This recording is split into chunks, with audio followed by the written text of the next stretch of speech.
Açılsa bağda renk güller, şakasında sayraşar şirine bilbiller.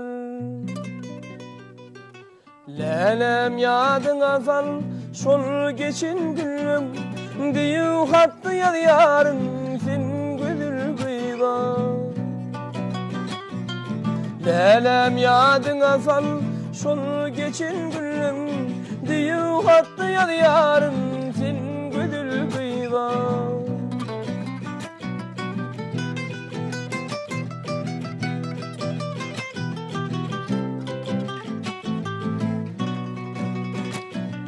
Dostlar için sevim bahardır yadır, şadlıktır şovkundur aydım sadır.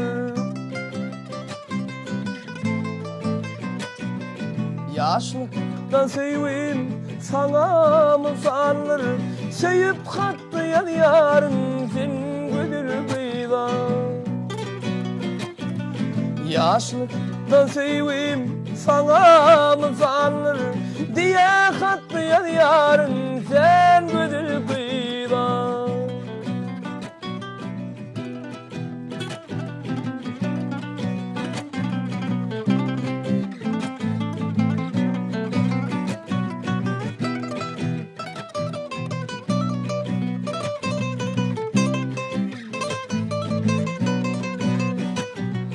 Geçime gittin koyup bir ağır derde, lelem karışarım şol günkü yerde.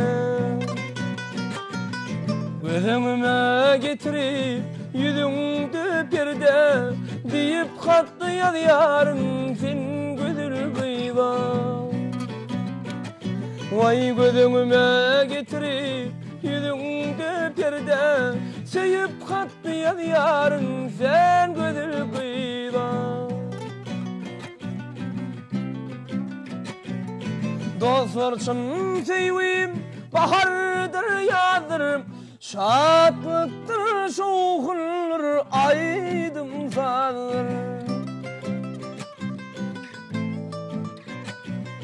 Yaşlıkta sevim sana mı sanır, diyu hattı yad yarın sen güdül kıyda. Yaşlıkta sevim sana mı sanır, diyup hattı yad yarın sen güdül kıyda. Diyu hattı yad yarın sen güdül kıyda. Sevip hattı yad yarın akmaya kıyda.